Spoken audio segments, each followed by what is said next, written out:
नमस्कार, आप सभी का स्वागत है तथागत एडुज़ोन पर। आज 5 सितंबर टीचर्स डे के अवसर पर आप सभी को टीचर्स डे की हार्दिक शुभकामनाएँ। आज से हम डेली करंट अफेयर श्रृंखला के तहत टॉप 50 एमसीक्यू श्रृंखला शुरू कर रहे हैं।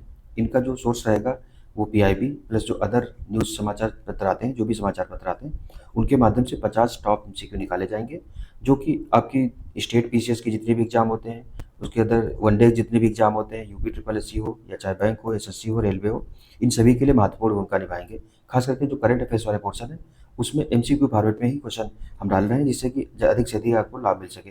आप हमारा तथागत एडुजोन नाम से चैनल है, इसको सब्सक्राइब कर लीजिए, जिससे करंट अफेयर्स प्लस जीएस के जो महत्वपूर्ण कार्यक्रम चलाए जा रहे हैं, उनकी जानकारी और नोटिफिकेशन आप तक पहुंचती रहे। तो शुरू करते हैं। इसमें जो पहला हमारा है वो है जीएसटी 2.0 के तहत सेवाओं पर जीएसटी दरों में परिवर्तन कब से लागू होंगे। तो ये क्वेश्चन आने की प्रबल संभावना है। अब अगले जो आगामी एग्जाम है, तो उसमें क्या है, पूछ रहा है कि अगले जो जीएसटी है कब से लागू होगा। तो ऑप्शन जो इसका सी है, 22 सितंबर से लागू किया जाएगा। 56वीं जीएसटी परिषद ने जीएसटी 2.0 पेश किया है। सेवाओं पर जीएसटी दरों में परिवर्तन जो है 22 सितंबर 2025 से लागू किया जाएगा। दूसरा नंबर क्वेश्चन जो है, जीएसटी 2.0 के तहत आवश्यक वस्तुओं के लिए नई जीएसटी लैब जो है वो कितनी रखी गई है। तो जो आवश्यक वस्तुएं हैं उनकी जो नई जीएसटी लैब है वो कितनी है, स्लैब बोलेंगे, लैब नहीं। तो ये कितनी 5% रखी गई है। तो सरलीकृत यानी कि ऑप्शन इसका जो है बी सही हो जाएगा।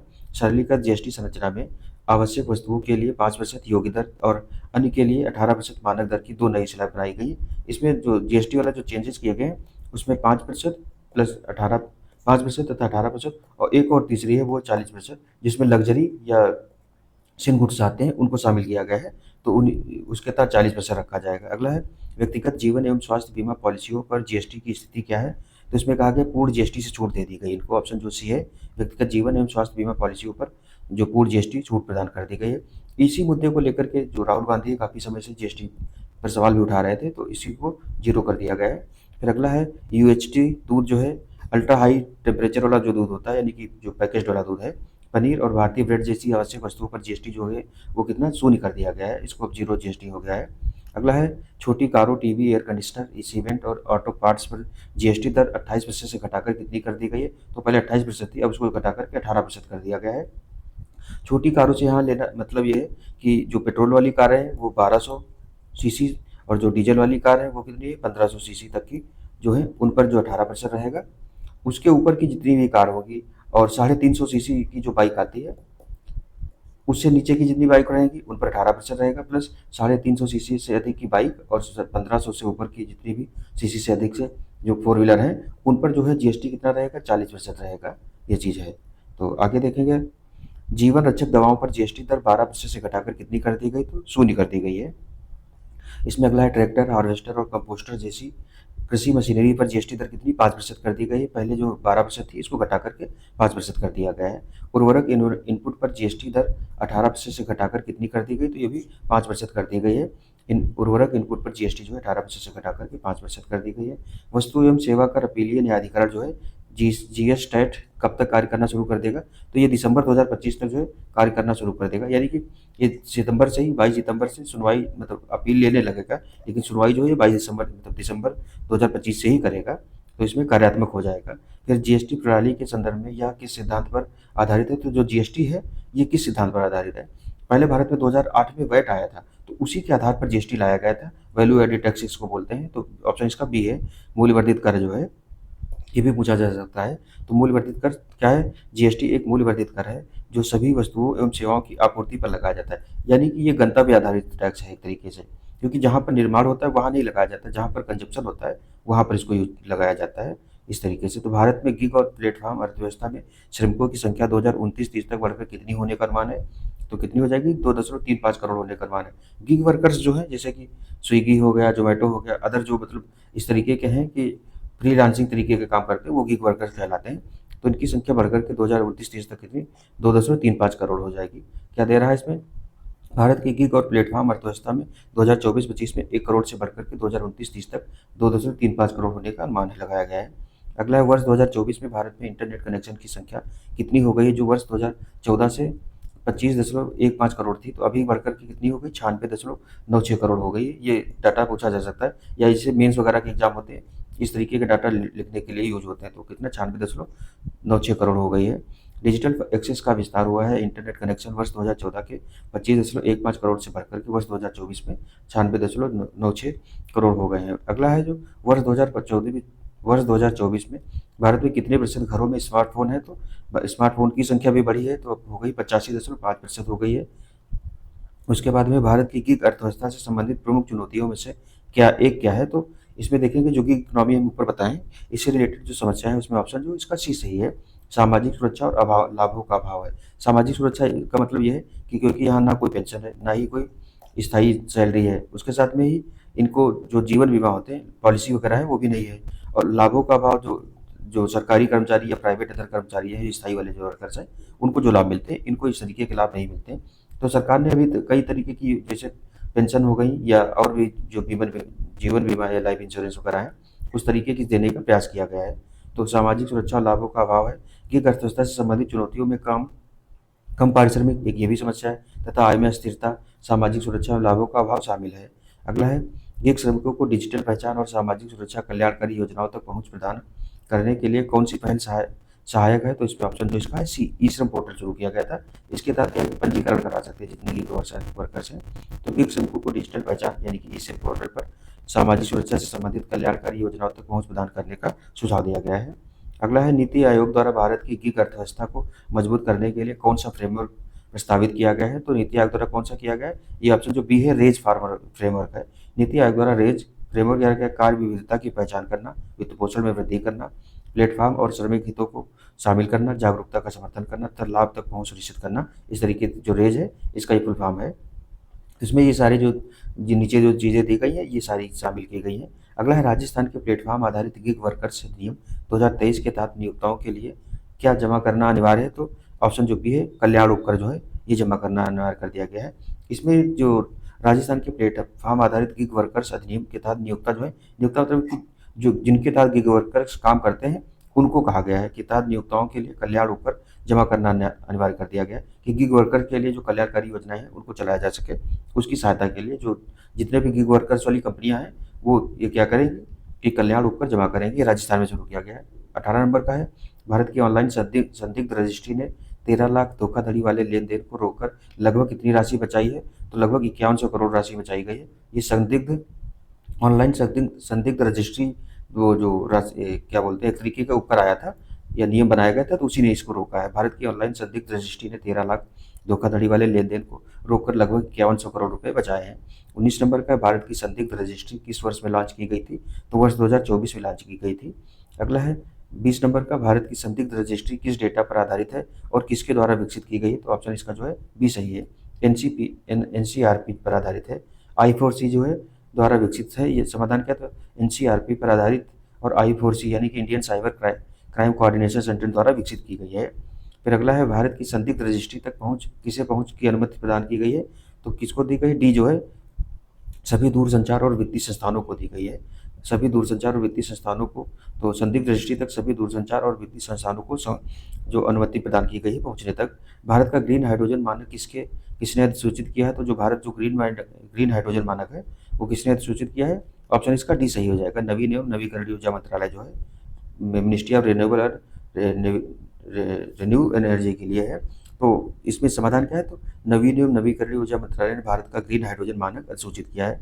फिर क्वेश्चन नंबर 23 जो है ग्रीन हाइड्रोजन मानक कब अधिसूचित किया गया है, तो 2023 में आया था ये कि जो ग्रीन हाइड्रोजन मानक जो है वर्ष 2023 में अधिसूचित किया गया था। भारत में ग्रीन हाइड्रोजन के रूप में किस हाइड्रोजन को वर्गीकृत किया जाता है। अच्छा, इसमें हाइड्रोजन जो बनाया जा रहा है एक तो ग्रे हाइड्रोजन हो गया, ब्लैक हाइड्रोजन हो गया, और जो ग्रीन हाइड्रोजन है, ग्रीन हाइड्रोजन में उसी हाइड्रोजन को शामिल करते हैं जिसको बनाने के लिए ग्रीन एनर्जी का यूज किया जाता है, उसको कहा जाता है। तो इसमें कौन सा ऑप्शन इसका सही हो जाएगा, बी जो है नवीकरणीय स्रोतों से और गैर नवीकरणीय स्रोतों से उत्पादित हाइड्रोजन यदि यह ग्रीन हाउस गैस उत्सर्जन की सीमा को पूरा करता है।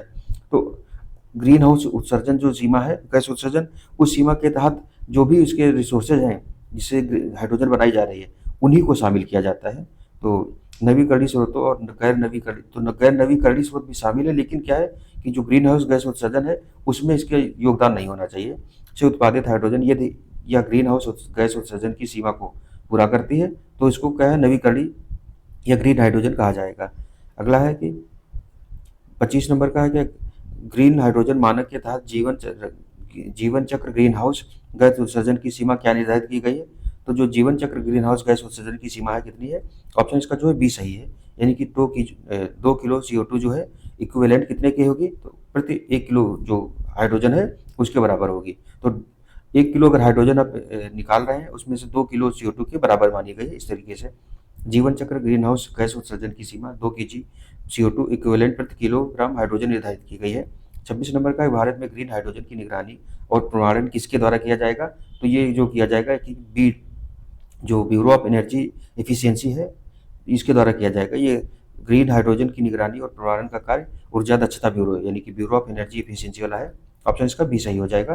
तो ये भी क्वेश्चन पूछे जा सकते हैं कि ग्रीन हाइड्रोजन की निगरानी प्रमाणन कौन करेगा और ये किस मंत्रालय के तहत है? तो नवीकरणीय ऊर्जा मंत्रालय के तहत आया है। 2023 में ग्रीन हाइड्रोजन मिशन शुरू किया गया था। फिर अगला है कि भारत का राष्ट्रीय ग्रीन हाइड्रोजन मिशन कब लॉन्च किया गया था? तो ऑप्शन जो हो जाएगा ये 2023 में शुरू किया गया था। तो ग्रीन हाइड्रोजन मिशन जो है 2023 में शुरू किया गया था। अगला है क्वेश्चन, राष्ट्रीय ग्रीन हाइड्रोजन मिशन का लक्ष्य वर्ष 2030 तक कितनी ग्रीन हाइड्रोजन उत्पादन करना क्षमता का हासिल करना? तो भारत ने जो 2030 तक ग्रीन हाइड्रोजन उत्पादित करने का लक्ष्य रखा है वो कितना है? 5 मिलियन मीट्रिक टन का रखा गया है। तो इस मिशन का लक्ष्य जो है वर्ष 2030 तक 5 मिलियन मीट्रिक टन प्रतिवर्ष की ग्रीन हाइड्रोजन उत्पादन क्षमता का लक्ष्य हासिल करना है। 29 नंबर का क्वेश्चन है, ग्रीन हाइड्रोजन मिशन के तहत वर्ष 2030 तक ग्रीन नवीकरणीय ऊर्जा क्षमता में कितनी अतिरिक्त वृद्धि की जाएगी?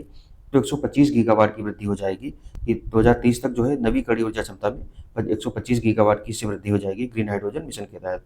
अगला है, ग्रीन हाइड्रोजन मिशन के कार्यान्वयन के लिए कितनी वित्तीय सहायता आवंटित की गई थी? तो इसमें देखेंगे कि ये जो प्रोजेक्ट शुरू किया गया था ये क्वेश्चन आ भी चुका है और आने वाले समय में और भी पूछा जा सकता है कि कितनी राशि आवंटित की गई थी? तो 19,744 करोड़ रुपए की प्रोजेक्ट के तहत राष्ट्रीय ग्रीन हाइड्रोजन मिशन के कार्यान्वयन हेतु 19,744 करोड़ की वित्तीय सहायता आवंटित की गई थी। तो ये जो राष्ट्रीय ग्रीन हाइड्रोजन मिशन था उसके तहत ये प्रोजेक्ट शुरू किया गया था, उसके लिए इतनी राशि आवंटित की गई थी।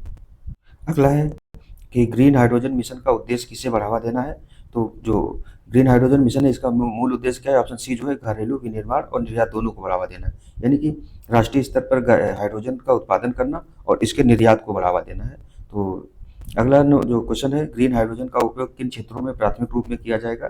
तो ग्रीन हाइड्रोजन का जो उपयोग किया जाएगा वो किया जाएगा ऑप्शन बी जो है इस्पात, परिवहन और बिजली में।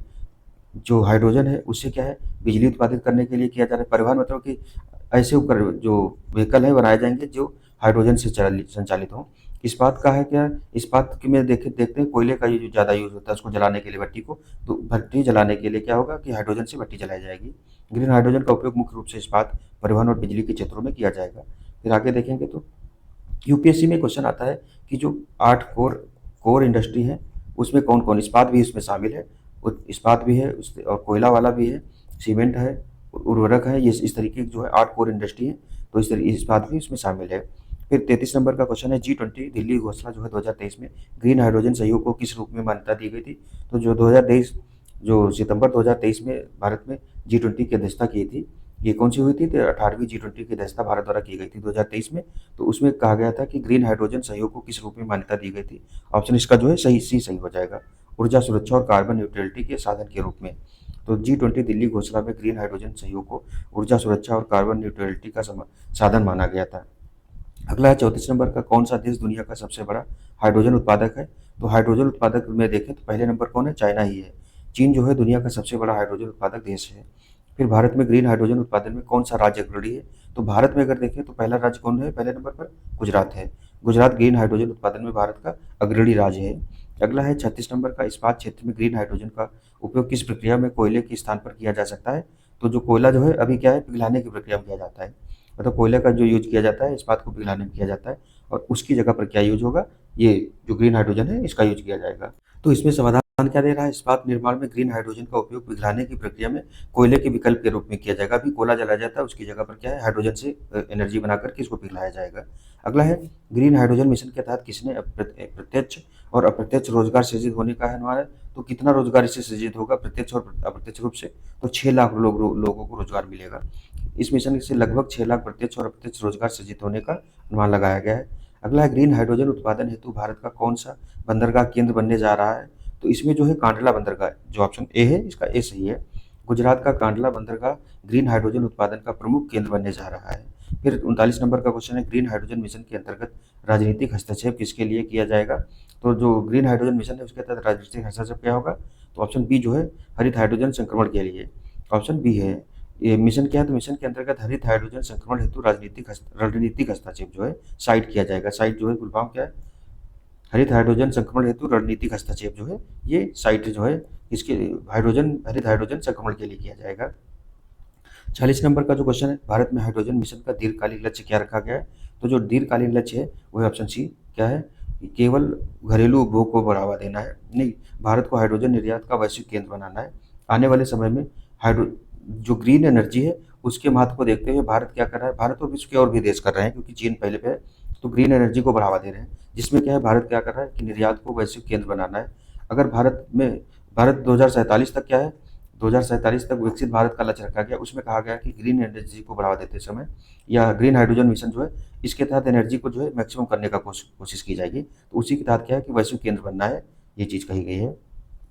अगला, जीएसटी परिषद की 56वीं बैठक किस शहर में आयोजित हुई थी? तो मैक्सिमम जो बैठक होती है जीएसटी की अभी तक तो दिल्ली में ही होती है। जीएसटी परिषद की 56वीं बैठक नई दिल्ली में आयोजित की गई थी। फिर अगला है, जीएसटी परिषद की 56वीं बैठक किसकी अध्यक्षता में हुई थी? तो वित्त मंत्री जो है निर्मला सीतारमण, यानी कि ऑप्शन बी इसका सही हो जाएगा। अगला है, जीएसटी 2.0 प्रणाली के तहत कितने स्लैब दर रखी गई है? तो ये जो स्लैब दर रखी गई दो रखी गई हैं। कौन सी? 5% दिया भी है, 5% और 18% कर दी गई है। फिर जीएसटी 2.0 कब से लागू होगा? तो लागू होने की जो है ये घोषणा कर दी गई, अब लागू जो होगा ये 22 सितंबर 2025 से लागू होगा। ये नवरात्रि को, ऑप्शन इसमें ये जो ये गलत है। जीएसटी 2.0 जो है 22 सितंबर 2025 से लागू करने की घोषणा की गई है। 22 सितंबर से नवरात्रि शुरू हो रही, तो नवरात्रि के पहले दिन से इसको लागू किया जाएगा। फिर ऑनलाइन गेमिंग पर जीएसटी परिषद ने कितने प्रतिशत कर लगाने का निर्णय लिया गया है? तो इसमें जो पहले जीएसटी था ऑनलाइन गेमिंग पर, पहले तो बात तो है कि ऑनलाइन गेमिंग को बंद कर दिया गया है, और जी ऑनलाइन गेमिंग हो गई, कैसीनो हो गए, जुआ हो गए, इन सभी पर जो है जीएसटी जो लगाया गया है वो कितना लगाया गया है? 40% लगाया गया है। मैक्सिमम कई कई ऑनलाइन गेम जो थे, जो कि मतलब एक तरीके से कहीं ना कहीं मतलब ब्लैक मनी या इस तरीके से मनी जो है हराजन को बढ़ावा दे रहे थे, उसको क्या रोकने के लिए कई ऑनलाइन गेम को बंद कर दिया गया। जो ऑनलाइन गेम चालू भी हैं उन पर 40% जीएसटी लगाई जाएगी, इस तरीके से कहा गया है। फिर 46 नंबर का क्वेश्चन जो है, जीएसटी 2.0 के तहत कराधान का आधार क्या होगा? तो जीएसटी का जो कराधान का आधार है वो क्या है कि आपूर्ति का गंतव्य, यानी कि ऑप्शन जो बी है, डेस्टिनेशन बेस्ड ही कर है। हम पहले ऊपर भी बता चुके हैं, जो जीएसटी है एक तरीके से डेस्टिनेशन बेस्ड टैक्स है। इसका कारण ये है कि जहाँ पर वस्तु का उपयोग होता है, वो चाहे सेवा हो या वस्तु हो, दोनों का जहाँ पर उपयोग होता है वहाँ पर के आधार पर टैक्स लगाया जाता है। इसमें जो मीडिएटर टैक्स होता है वो क्या हो जाता है, टैक्स ऑन टैक्स मतलब जो सिस्टम है वो घट जाता है, इस पर सिर्फ एक ही टैक्स लगता है, इस तरीके से है। फिर अगला 47 नंबर का है, भारत में जीएसटी कब लागू किया गया था? तो भारत में जो जीएसटी लागू हुआ था पहली बार वो कब लगाया गया था? तो 1 जुलाई, यानी कि ऑप्शन जो बी है 1 जुलाई 2017 को भारत में जीएसटी 1 जुलाई 2017 से लागू किया गया था। अगला क्वेश्चन है, जीएसटी लागू करने के लिए कौन सा संवैधानिक संशोधन पारित किया गया था? ये क्वेश्चन उसमें भी काफ़ी इंपॉर्टेंट रहा था, कई बार पूछा गया था। तो 101वां जो संविधान संशोधन है 101, जीएसटी को लागू करने के लिए 101वां संवैधानिक संशोधन पारित किया गया था, ये ऑप्शन बी इसका सही हो जाएगा। फिर अगला है, जीएसटी परिषद में कुल कितने सदस्य होते हैं? तो कुल कितने सदस्य होते हैं? 33 सदस्य दिया गया, ऑप्शन जो है इसका बी ऑप्शन सही है। जीएसटी परिषद में कुल 33 सदस्य होते हैं, केंद्र और राज्यों से मिलकर के जो बनते हैं। उसके बाद भारत का जीएसटी जो मॉडल है किस मॉडल पर आधारित है, यानी कि भारत की जीएसटी जो है इसको किस मॉडल पर आधारित किया गया है? तो कनाडा जो है, भारत का जीएसटी जो है कनाडा के मॉडल पर आधारित है। इसका एक कारण ये भी है, भारत में जो संघीय प्रणाली अपनाई गई है वो कनाडा मॉडल पर अपनाई गई है, और उसी के तहत जो भारत में जीएसटी लागू किया गया उसका जीएसटी में एक तो है सीजीएसटी और दूसरा है एसजीएसटी। तो जो सीजीएसटी है वो क्या है, एसजीएसटी, ये दोनों क्या है, और एक है आईजीएसटी, इंटीग्रेटेड जीएसटी। एसजीएसटी जो है राज्यों के आधार पर लागू होता है, सीजीएसटी जो है केंद्र के आधार पर लागू होता है, और जो आईजीएसटी है ये क्या होता है कि राज्य, यानी कि अंतर्राज्यीय जो व्यापार होता है उस पर लागू होता है। अब अंतर्राज्यीय वाले व्यापार में राज्य और केंद्र के मध्य में जीएसटी को बांटा जाता है। इसमें एक प्रावधान जीएसटी वाले में किया गया कि जो राज्यों को राजस्व हानि होगी उसके लिए क्या कंपनसेशन टैक्स जो है सरकार लगाएगी। कंपनसेशन उसको सेस बोला गया है, जो 40% या अदर वस्तुओं पर लगाया जाएगा। अभी ये ऊपर पढ़ भी आया कि राजस्थान ने भी इस तरीके से एक टैक्स लगाया है। तो इसमें जो संघीय प्रणाली है भारत की, उसमें संघ और राज्यों के मध्य में जो समझौते हैं या निवारण के तंत्र है उसके आधार पर जीएसटी को कनाडाई मॉडल पर आधारित किया गया है। तो भारत का जो जीएसटी वो कनाडा के मॉडल पर आधारित है। तो इस तरीके से जो 50 महत्वपूर्ण करंट अफेयर्स थे, हमने इनको देखा। आज ये 5 जो सितंबर है, उसके आधार पर ये करंट अफेयर्स तैयार किए गए हैं। आने वाले समय में इस तरीके के करंट अफेयर्स और आते रहेंगे। आप लोग अपना फीडबैक जरूर दीजिएगा, जिससे कि हमको भी पता चलता रहे कि लेक्चर किस तरीके से बन रहा है। तो आज का लेक्चर हमारा यहीं तक था। मिलते हैं नेक्स्ट लेक्चर में, तब तक के लिए आप लोग पढ़ते रहिए। धन्यवाद। जय हिंद, जय भारत।